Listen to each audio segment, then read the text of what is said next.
of course, Dan Donohue, of course. Welcome.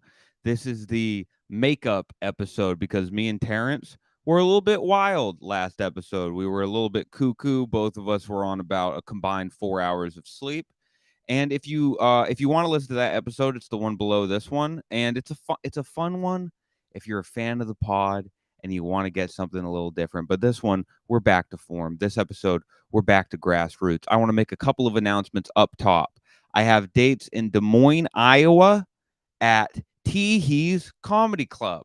You know how when you laugh, you say tee hee? You know what I mean? We gotta get more comedy clubs named after the sounds of laughter. Let's go to Chortle's Comedy Club. Let's go to the Guffaw House. Okay, but right now we're going to Des Moines 10/14, so October 14th, if I'm correct, and 10/20 Cincinnati, Ohio. I am doing the Commonwealth Comedy Club. Technically, I believe it is in a place called Dayton, Kentucky, but and no, now you might hear that and go, Dayton, Kentucky? Don't you mean Dayton, Ohio? No, no, no, you untraveled rube. No, no, no. You person of ill travel? No, of course not. Of course I don't mean it's Dayton, Ohio. No, it's Dayton, Kentucky, which is kind of in Cincinnati. That's confusing to you? Well, buckle up because I'm going to be doing a lot of places like that. I'm going to be performing stand-up comedy in places like, I don't know, uh Boston, Oregon, and Boston, Maine. So things are going to get a little bit confusing when it comes to my tour dates until I can play major cities, big cities. But you know what? Those aren't as fun a lot of the times. I'll be honest with you. At least right now for me, I like a Dayton, Kentucky. I mean Des Moines is actually pretty big compared to a lot of the other places I play. But there's only a few tickets left for Des Moines. Those places, we have some fun. Those places, they kind of like the Dan Meister. I'm going to be honest with you. I go where I'm wanted, baby. Des Moines, Iowa. That's kind of one of those places. Not to toot my horn. Another thing is right after I do this episode, I'm going to switch straight over to the Patreon where I answer questions you guys ask in the messages of Patreon and in the email of Patreon. So there's a lot of very fun stuff on the Patreon you can check out. There's longer stand-up sets, there are pieces of my writing. It's really just if you want a little more Danny to start your day, huh? But let's get into the episode, folks. I'm still getting back. I'm still kicking my batteries back on, but I'm gonna be honest with you. Takes a while for me to kick my batteries back on. You know why? I'm a little baby, okay? I'm just a little baby. And it's tough. It's tough. It's tough realizing that. Cuz you know what, America, we like hardy folk here. We like a guy who can eat a meal consisting mostly of grease and then going back to work his 12-hour shift. That's what we like in America. We like a hardy man.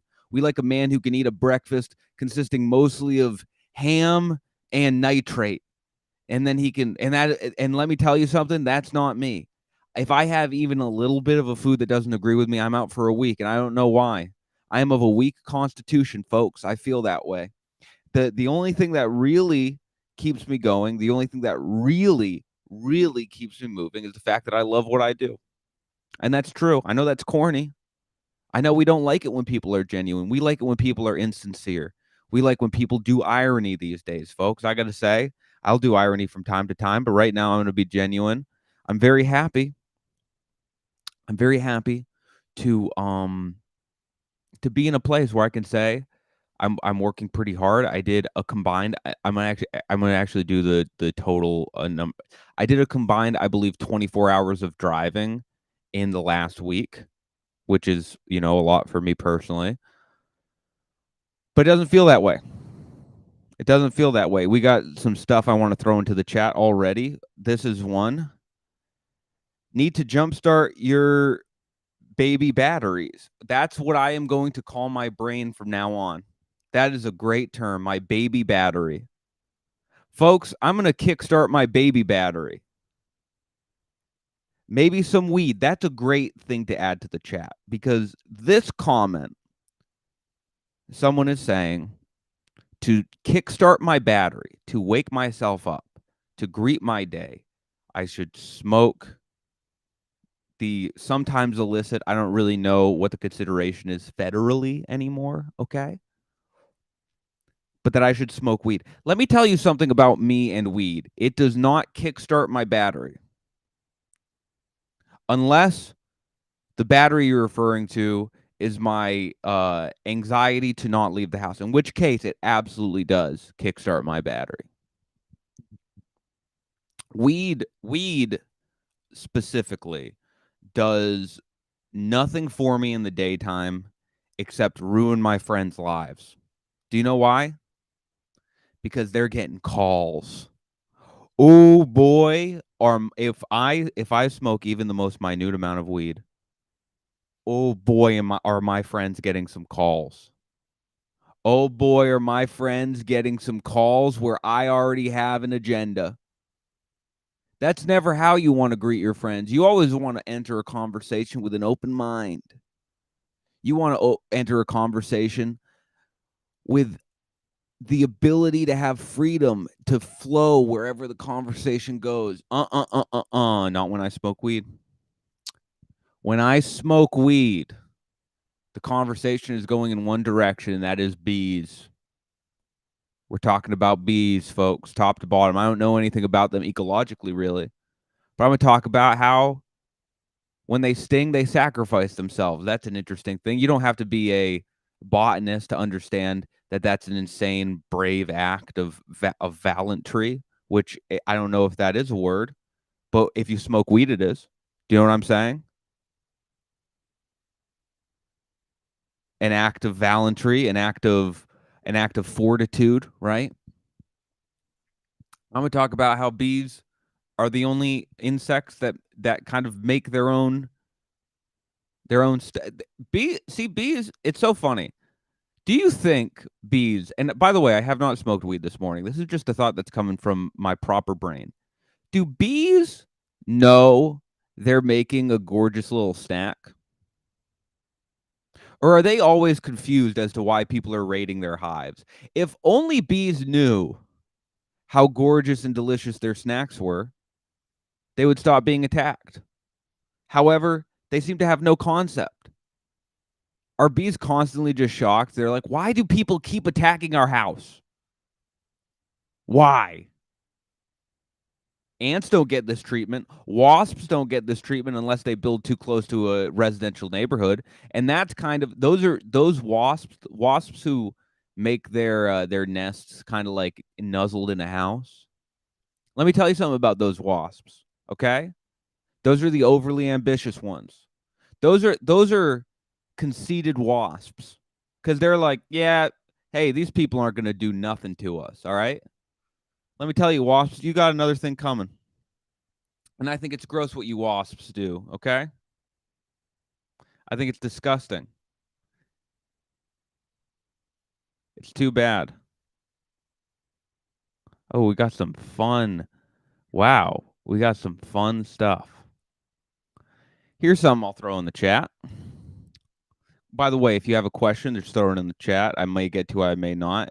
Why am I always goofy while embracing melancholy? I'm going to answer this question the way I perceive it because it is a bit confusing, not too confusing. I don't want you to feel bad about it. I guess what you're saying is why are you silly or goofy when you embrace melancholy out in the world? I kind of have an inclination to do this as well. Whenever my friends are going through a hard time, whenever the people close to me are having melancholy, I always do approach it in a pretty goofy way. I'll be honest with you. I approach it in a pretty goofy way. I don't think that's bad unless you can't read the room. Reading the room is a very important concept. that I will explain. Reading the room means walking into a situation and understanding what the overall vibe is. Reading the room is walking into a situation, looking around, and going, okay, maybe this wake is not the place for a big fart noise. It's an art form, folks. It's tough. It's tough to do because we all got other stuff going on in our heads. What am I going to buy from the grocery store today? Am I standing weird? Should my back always feel this way? These things are constantly going through our heads, and it gets in the way of having a present moment understanding of what is happening around us. This leads to a lot of difficulty. This leads to a lot of difficulty in a lot of people's lives, okay? And that's not fun. I don't think being goofy in a social situation is necessarily a bad thing, even if it is a heavy moment.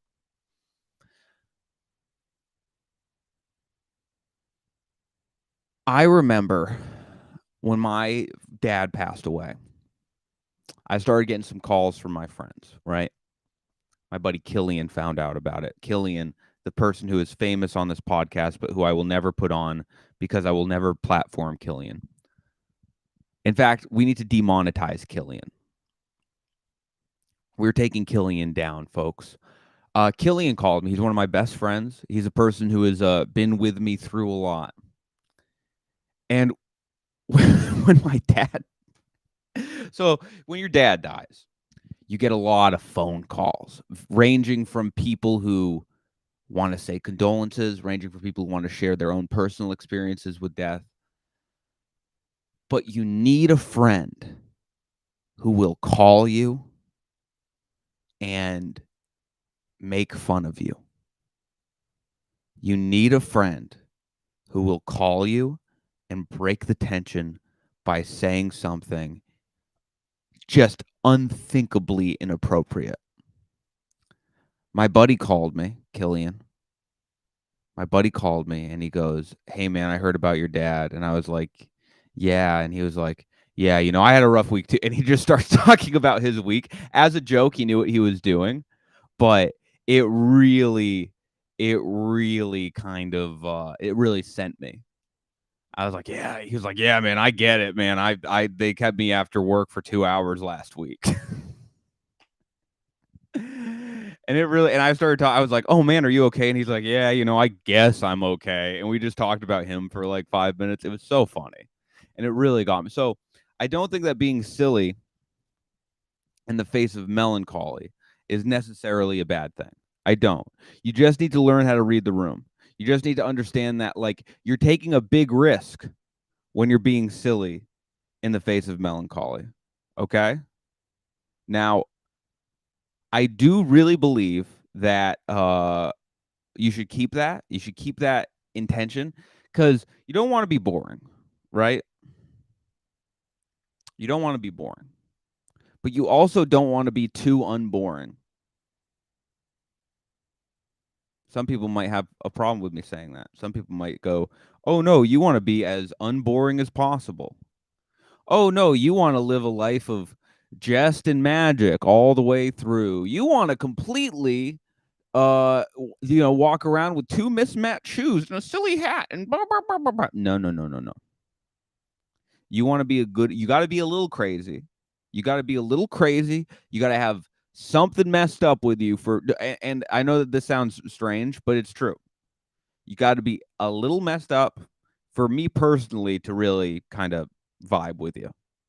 Doesn't got to be anything bad. Certainly shouldn't be anything too bad, but you got to have something to bring to the table in terms of being strange. Right? I I don't want to hear that you've done something bad to someone, but I do want to hear, yeah, sometimes me and my dog will have tea parties. I'm 54 and sometimes me and my dog will have tea parties. I go, "Okay, we can work with this. We can work with this." You might go, I have an unhealthy obsession with alligators. I go, okay, we can work with this. This is something I can kind of get behind. I got to know sometimes you'll yell at the trash can. Okay? You'll yell at the trash can like it's your dad. I love that. But it's got to be something. You can't just be sitting around putzing around going, "Oh, I go to work and clock in, clock out, go to the gym and then make myself a meal. Live, laugh, love." I don't care. You can have all of those things. But I also need to hear that sometimes you steal turtles from the local aquarium. I need that. I need that. It's the stuff of life. Okay? It's the stuff of life. You need a little bit. We got some more questions in here. This is a really important question that I got here.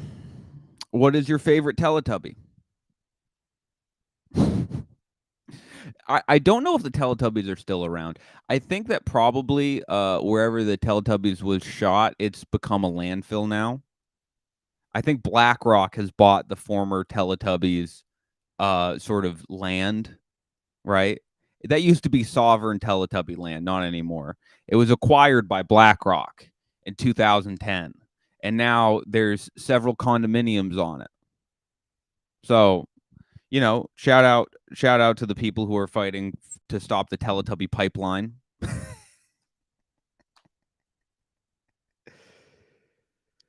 But Teletubby land is long gone. And rest in peace. Tinky Winky, he's gone on to a life of crime and addiction. And Poe is in jail. I don't really remember the different Teletubbies, but I do want to talk a little bit about this. Children's TV programming. It's interesting because I think all of us watched TV when we were younger, right? I think that now people are kind of getting to the age where all of us were kind of on the boob tube when we were younger. Even if you're 50 now, you probably so if you're 50 now, this is such a crazy idea. If you're 50 now, it means you were born in 1970. So that's actually probably you were just starting to get like TV, like TV was being super normalized in the 70s. So I actually won't say everybody, but if you're like, damn, if you're 40, it means that, yeah, you were kind of like you were 18 in 1998. Am I getting that right? Folks in the chat, please sound off about my math because I really need your help here. So a lot of people in this chat grew up on television, right? It's a crazy thought. So if you were 18 in 1998, then you are you're like 40 something now. So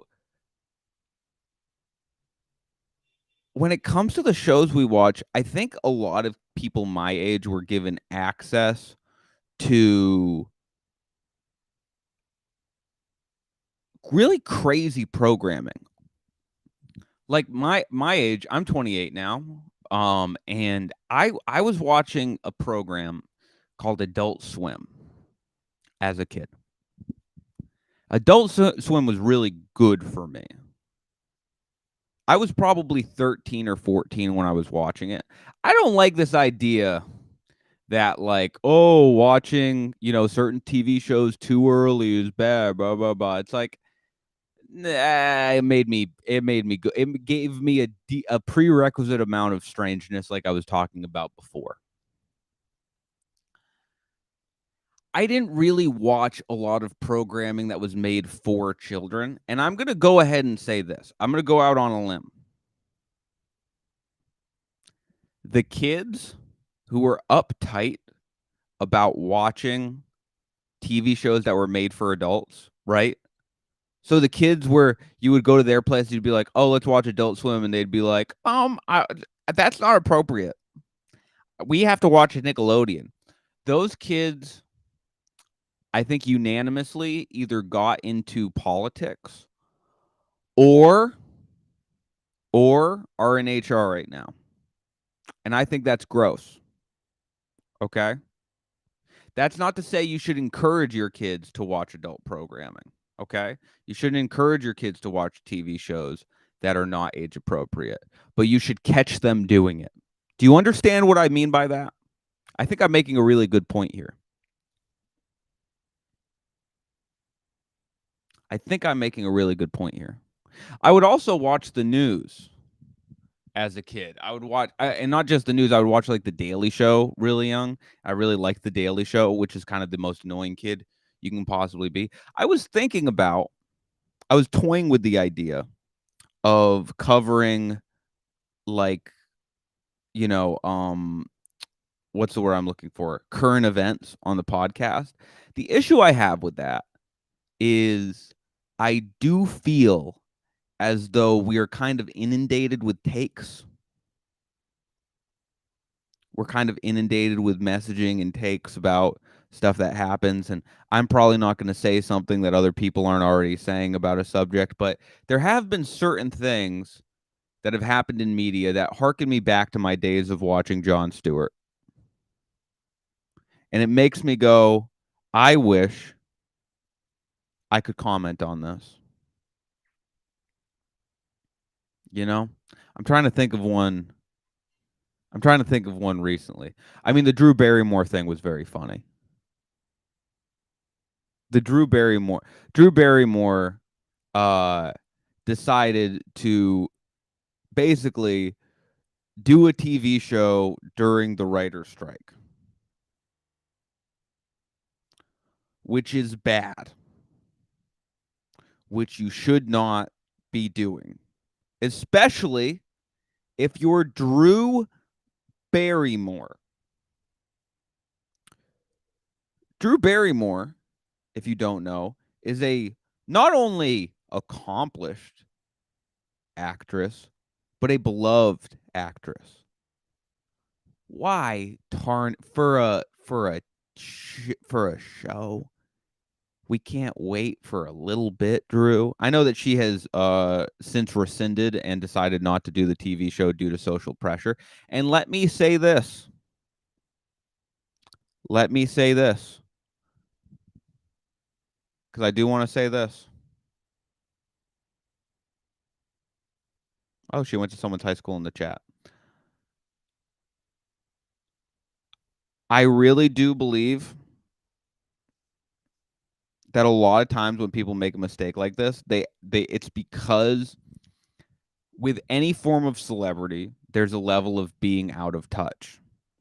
And there's a level, if you're as famous for as long as Drew Barrymore has been famous, I think it really, really is hard to live a normal life and to understand cues, to read the room, folks. And I really think there was part of Drew Barrymore that went, well, I'm Drew Barrymore. People will be fine with this. Sure, other people shouldn't, do a TV show during a strike where the one thing that you shouldn't do is a TV show. Also, I haven't seen Drew Barrymore in so long. Why does she decide to come back during the one time she shouldn't? What, like, I really don't get it. My mom was a mason, and the bricklayers once went on strike. Imagine how crazy it would be if I was like, this is my time to get into masonry. I don't understand. But it's good that she rescinded. And you know what? I'll go ahead and say this. A lot of people are throwing Drew Barrymore under the bus, right? A lot of people are throwing Drew Barrymore under the bus. I don't think what Drew did is unforgivable in that I think that she, from what I know, is no longer doing the TV show, which is great. She learned her lesson. I think what she did, where she messed up, and this isn't the biggest faux pas in the world, but what she did,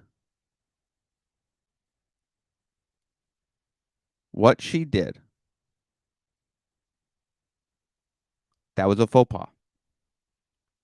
Where she took a front-facing camera video and tried to apologize. She took a front-facing camera video and tried to apologize. Now, I think we've realized from Ashton Kutcher and Drew Barrymore, if you slip up and you need to apologize, writing is enough. I think it is this impulse, again, with Drew Barrymore, where Drew Barrymore is such an accomplished actress. She was like, if people can see my face, I can turn them. But I wish her the best. I wish her a speedy recovery. You know what I'm saying? We got a comment here that I disagree with. And I think it's good to have comments that we disagree with. It's good to have comments that you disagree with, because I'm not mad at the people who comment things that I disagree with. This isn't me trying to own you. I have no intention on owning anyone. Okay? But we have a comment here from someone who said, don't people have to work? Not Drew Barrymore. No. In fact, Drew Barrymore is one of the very few people in this world that do not have to work. That argument, I can hear you out if you're really struggling. If you're really struggling and you work in a situation in which it is inappropriate, or I really don't condone strike breaking for a lot of reasons. Number one, obviously my mom being in the bricklayers union gives me a predisposition to being pro unions. I think unions are really good. I think unions are one of the only ways people can fight against this encroaching tide of corporate I'll say corporate overlordship, right?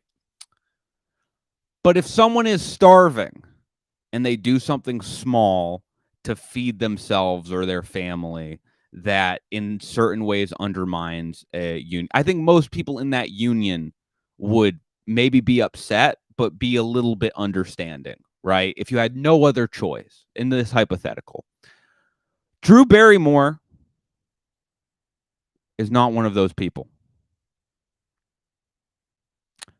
Drew Barrymore is a celebrity who may be a bit bored, which is fine. We all get a bit bored, who wanted to do a TV show. Here's the other thing.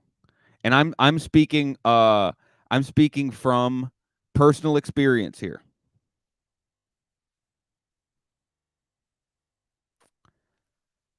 Speaking from personal experience, I'm going to start this because this is another person who disagrees with me, which that's totally fine. You can disagree with me in the chat. During a strike, particularly during a writer's strike, I'm not in. I don't know if you would call me in entertainment, right? I make a very meager living on social media and stand-up touring. I'm not in the industry. The most enticing offer I got in my whole life when it came to writing was during the strike, which I turned down, right? I'm no hero for turning it down. People have turned down way bigger work than me during this, but I turned down the offer, because I support the strike and I don't want to help anyone who is trying to fight against the strike, right? But when there is a strike, that is when they look for scabs. And a lot of times when they're looking for scabs, you get offers that you otherwise wouldn't get, and you can get really enticed by them, right? I'll bet you that the people who are getting offers to work right now are getting really good offers because the studios are kind of desperate. And when studios are desperate, they're going to offer a lot more than when they're not desperate. And they're also going to offer you a lot more because they know that you're going against the union when you're working right now. But that does not mean they actually like you. That doesn't mean they like you. That doesn't mean they're actually interested in your product. It means they now need you because they're getting pressure from the people who work for them. And I think when people in power who are making way more money than the people who work for them are getting pressured by the people who work for them, you almost always want to listen to the people who work for them. Now, this is a question, or this is someone added this. I just got here. Was Drew paying her writers a good salary? If so, couldn't they choose to work and do so willingly? It's a strike. It's a strike. I understand people who don't work in unions or haven't been around unions don't understand. No, because there is a writer's strike. When you cross the picket line for a strike, it's not just you being like, well, they're paying me good. No, you are actively hurting people who are trying to collectively bargain for your benefit as a worker. Scabs, people don't know about scabbing. Scabs often make great money during a strike. The reason why they make great money is because the studio isn't just paying them for their labor. The studio is also paying them for their complete disregard for their fellow workers, right? The studio is paying them for their complicity and for their bootlicking, right? Now there's obviously nuance to that, right?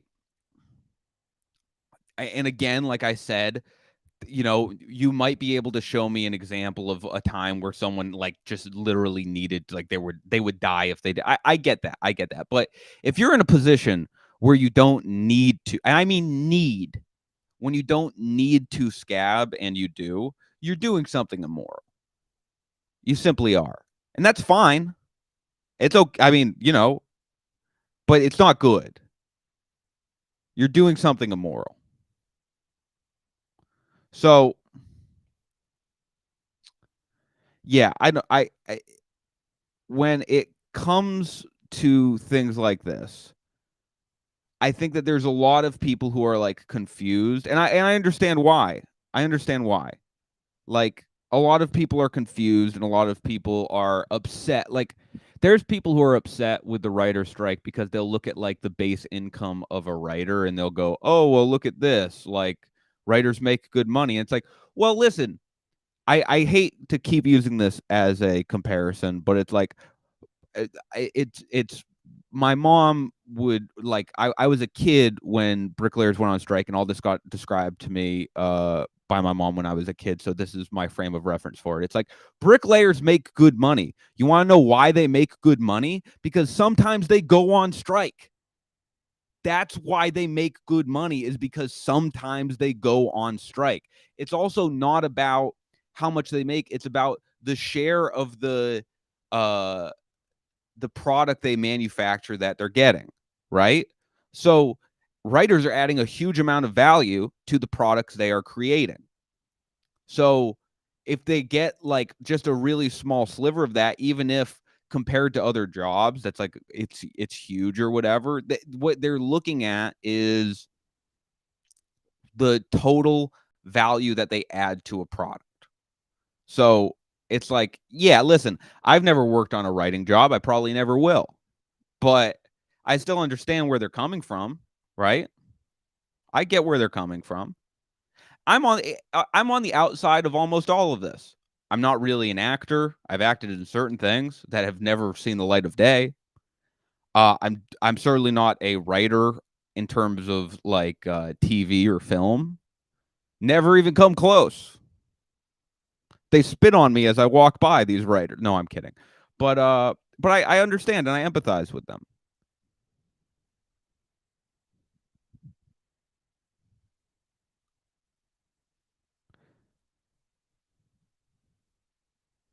Truckers tried to go on strike and they get laughed at. The loads are paying SHIT now. then 2 years. Yeah, that's bad. See, this is it's the same argument that people had when they did student loan debt forgiveness, and people were like, "Well, I had to pay my loans, so why did these kids not have to pay theirs?" It's this crabs in a bucket mentality that's really nuts. If you think writers asking for more money is hurting you personally, look inside yourself, because it's not.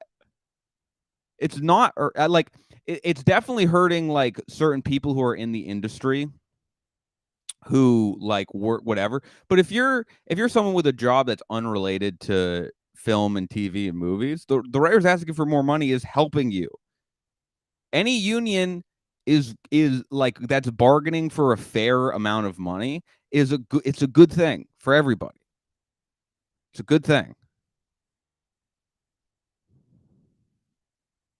I really don't understand. Like people who are against the idea of like people who are against the idea of like collective like collective labor movements and stuff.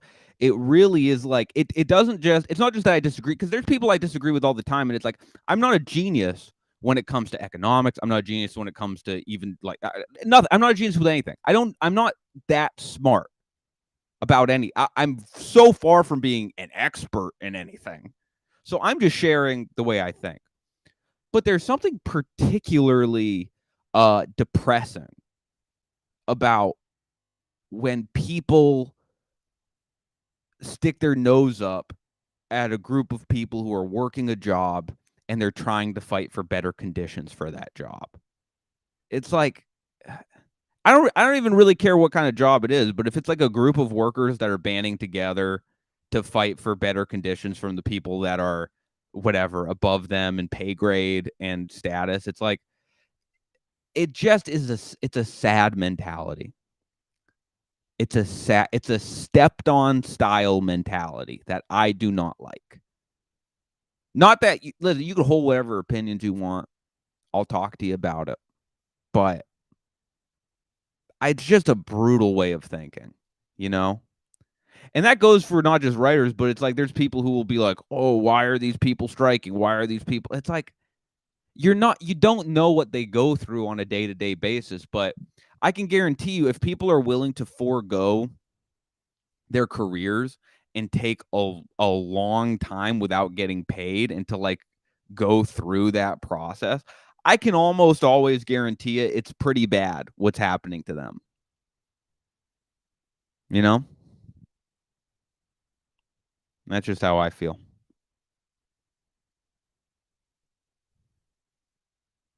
That's right. I'm an expert on being Dan.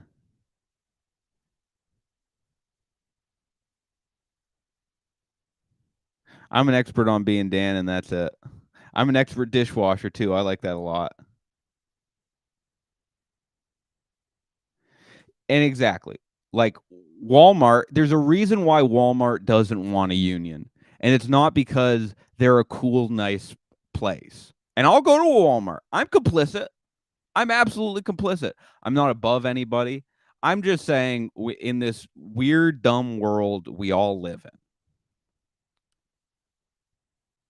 if you look at jobs that have like remained like decent and high paying and stuff, a lot of the times unions have stuff to do. In fact, just like a 9 to 5 work week, that was collective labor that came up with that. Before it was crazy. If you read about like, and not that again, not that I've read a ton about this, but when you read about like factory work, like the Industrial Revolution and stuff before unions and stuff. There were a bunch of different groups. I like one was called like the Wobblies and stuff. They had cute names. But dude, they were just like, "Oh, yes. Well, we need to produce things, so workers will work 28 hours a day." And then workers would be like, I don't want to," and they'd be like, "Replace him." That's how it goes when you don't have some sort of collectivism. Is one guy will stand up and be like, I'm not, and they'll be like, "You're gone. We will replace you with someone else." That's just how I see it. That's just how I see it.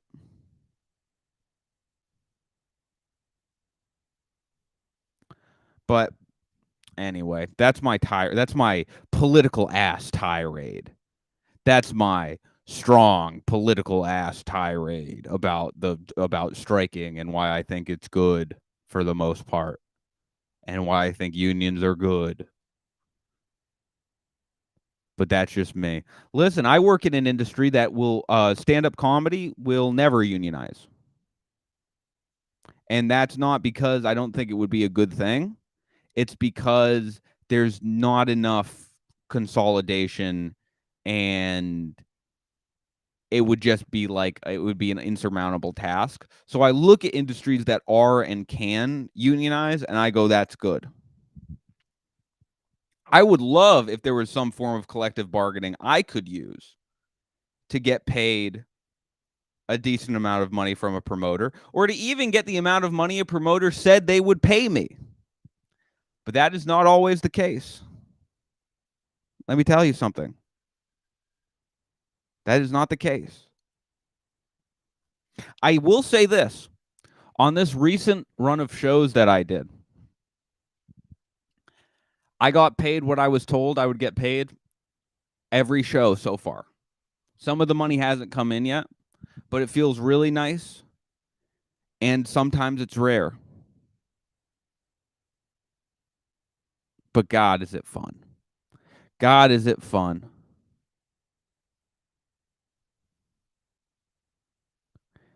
God, is it fun to drive up to San Francisco, spend 2 hours in San Francisco, and drive back. That's the life.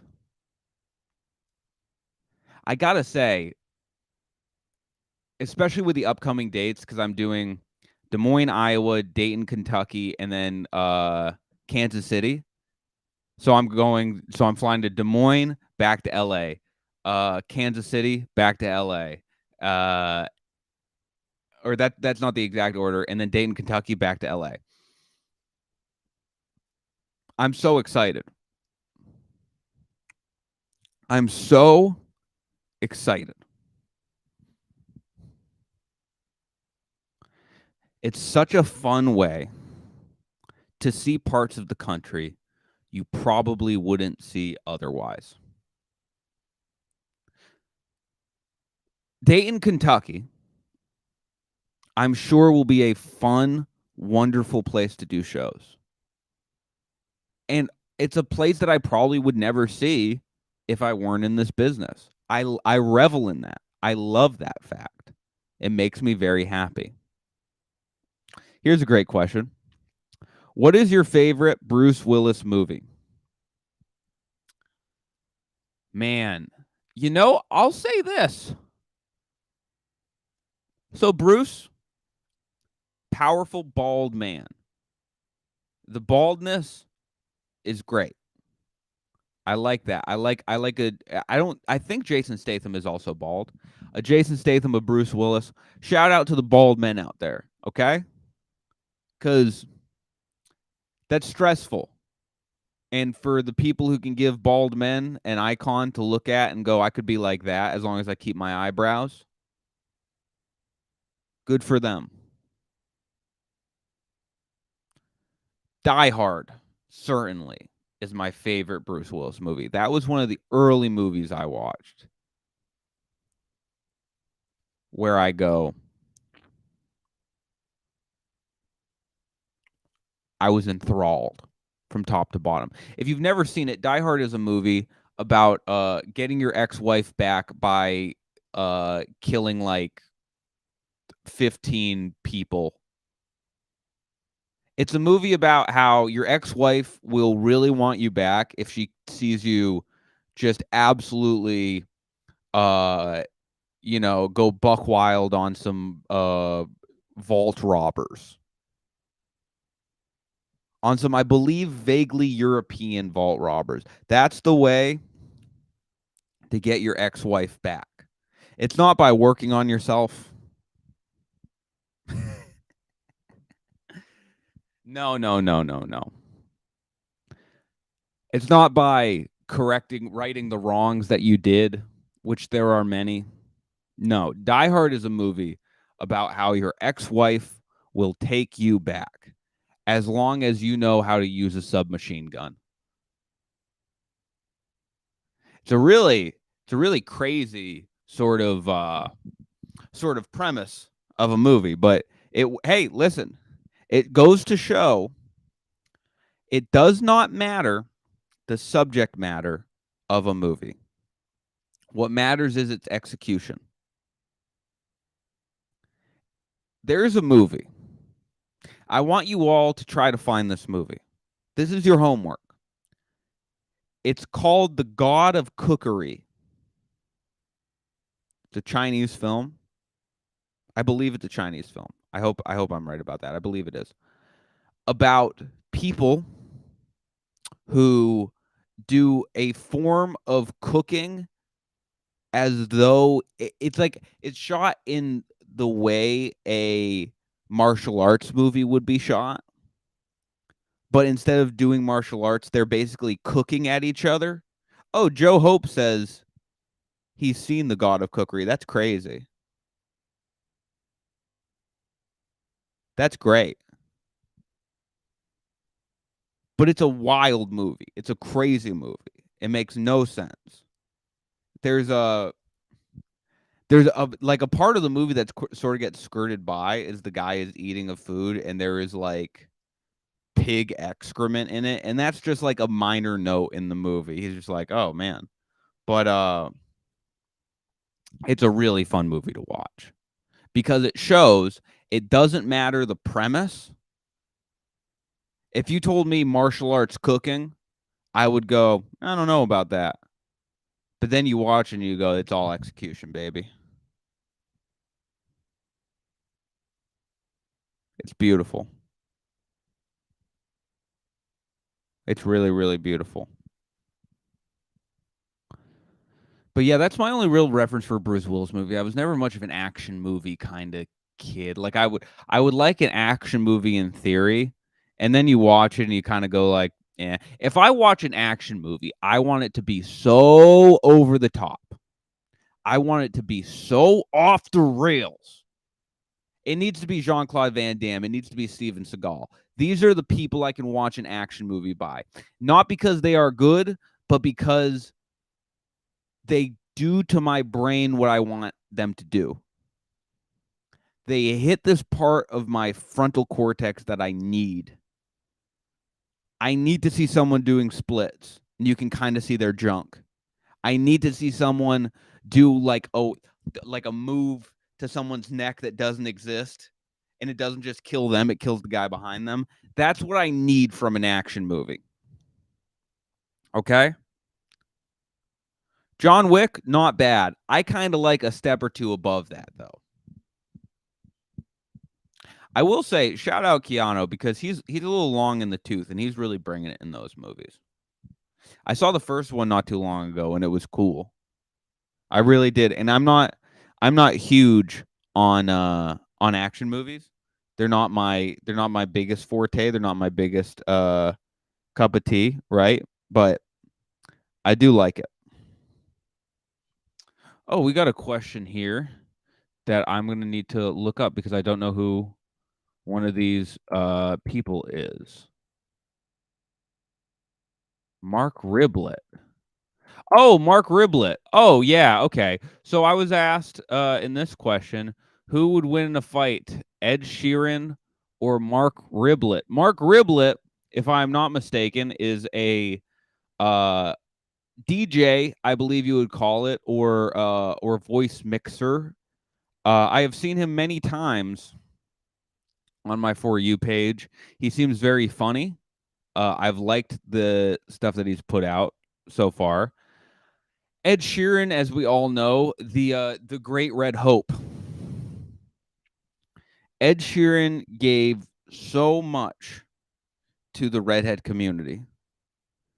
I really have to say that man has done so much for so few, because there's not a lot of them, but so few, but so many at the same time people. God, Ed Sheeran, I mean, man, what can be said about him? great disposition. I haven't heard anything bad about him. I'll say that much. For a guy who's been in the public eye in the way that in the because Ed Sheeran is sort of in the same conversational zeitgeist as let's go ahead and this is just an example, like a Taylor Swift, right? Huge pop star, crazy notoriety. Usually when that's the case, the hammer comes down on you. Like Taylor Swift, for example, got really heavily called out for that jet thing. Got really hammered for the private jets. And, sure, she was taking a private jet from New York to South New York. She was taking a private jet from the Bronx to Manhattan. That's probably not the best thing for the environment, right? But it is funny. It's funny because people really went after Taylor Swift. People really went after Taylor Swift for the private jet thing. But you know who was number 2 on that list of celebrities who use the most private jets? You probably don't know. It was Floyd Mayweather. This goes to show, if you are going to be in the public eye, the best kind of person to be is a villain. That sounds strange to you people. I know it does. But hear me out here. If you paint yourself as a good, moral, upstanding person, and you do anything that counters that, you're going to get slammed. But if you paint yourself as an evil boxer who will, throw diamonds at children as hard as he can, you're going to skate. You're going to be fine. People were really mad at Taylor Swift. They were like, how could Taylor Swift ride a private jet from Phoenix, Arizona to the other part of Phoenix, Arizona? But we see Floyd Mayweather do the same thing, and we're like, yeah, of course he did. He's mean. It's very funny. It's very, very funny. Oh, this is a fun comment we can probably end on. Taylor Swift is a rich Nepo babe. I don't know what that really means, to be completely honest with you. I understand the concept of nepotism, right? And I think I can speak. Let me speak about this. Because I think it's safe to say I didn't have family in the business of comedy before I started, right? Here's the thing about that. And there's people who do comedy now who do. They have parents in the industry. They have parents who are actors. They have parents who are comedians, and they'll start doing stand-up comedy. The fact that I didn't have anyone in my family who did stand-up comedy before I did stand-up comedy does not make me better at stand-up comedy. Okay? Whether or not you are the product of quote-unquote nepotism, I mean, Taylor Swift, and by the way, I'm not a big Swiftie. I don't listen to a lot of Taylor Swift, but I've seen her music. I don't think, I mean, she sold more tickets to her show than I think there are people on the earth. Taylor Swift sold more tickets to her shows, and I'm almost certain, than there are people on the earth.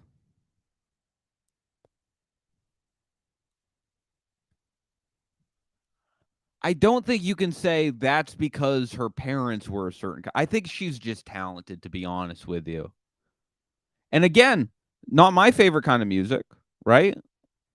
When I'm relaxing, when I'm driving in my car, I don't really go. Oh, let's throw on some Swift, and that's fine. I mean, it's like there's also something to be said about this. I mean, if both of your parents are in an industry, chances are you're gonna go into that industry in some way. That's not to say now I do think there's a level when someone is untalented. This does happen, by the way. When someone is untalented, but they have like, familial connections in an industry and it gets them to a certain position in it, that's annoying, right? If only because it's annoying to have any untalented person in an industry. It can be very annoying. It can be very annoying to turn on the TV and to see mediocrity, especially mediocrity that's propped up by familial connections. I think Taylor Swift is kind of a bad example if that's what you're talking about, right? I think Taylor Swift is probably a bad example for what you're talking about. But that's not to say I think checking nepotism to a certain level is good, but I think being obsessed with nepotism, being obsessed with being if you're in an industry I'll use myself in comedy for example. If I spent all my time being obsessed with nepotism, being obsessed with the fact that this guy got this, but his dad is Captain Crunch. Of course he got this show and I didn't, because his dad is Captain Crunch. Maybe. Maybe his dad being Captain Crunch did have something to do with him getting the show over me. But that doesn't mean he ain't talented. And the biggest thing about complaining about advantages other people have, unless you were taking action against it, or if you're talking about like a underrepresented group of people that you want to represent more, which I think that's great. But if you're talking about something like nepotism, where you're like, oh, nepotism is bad, nepotism, blah, blah, blah. It's like that's probably true. But it doesn't help you. I could sit around all day and be like, these people whose their family were in the industry, they have so many more opportunities. How does that help me? That doesn't make me better at doing stand-up. That doesn't make me sell more tickets. That doesn't make me write better jokes. Who cares? Who cares? Because I had more advantages than a lot of other people who got into comedy, right? I have friends who got into comedy who, both their parents were doing crack in the house. To me, to them, I'm a nepotism baby because neither of my parents did that to me. Do you understand what I'm saying? It's like there's always going to be people with more and less privileges than you. That doesn't make it right, because it's not, and it's not fair either. But as an artist or as someone who's pursuing something, ruminating and obsessing over that fact does not help you get anything. It does not help you get anywhere. If you want someone who's not the product of nepotism to get a job in Hollywood, work real hard to get a job in Hollywood. If you don't want to do that, that's fine, but then do something else, right? Do something else. It's a hard pill to swallow, but I would think about that all the time when I moved to LA. There's people who had access to acting classes at a way younger age, and their parents were in acting and all this stuff. But I really look at my life. I mean, my life in particular, and I'm speaking from like a in my own way, like a very reasonably privileged place. But it's like I realize like ruminating on that stuff is not going to help, and I have my own advantages, and my own advantages I should just be grateful for, and I should try to use them to the best of my ability. And maybe those things will change over time. Hopefully they will. But until then, you got to use what you got. Folks, that is the live today. We went into some interesting places. I think we had a little bit of funny. I think we had a little bit of serious talk, and that was great. If you want more dancers, go subscribe to the Patreon for $5 a month. You get an extra episode. It helps support me. It helps me continue to do the podcast. Or if you can't afford the $5 a month, I still really appreciate you, and I really appreciate you listening to these free episodes. So thank you guys so much. I really, really appreciate it. It was a great chat with you folks today, and I hope as always, you have a good one.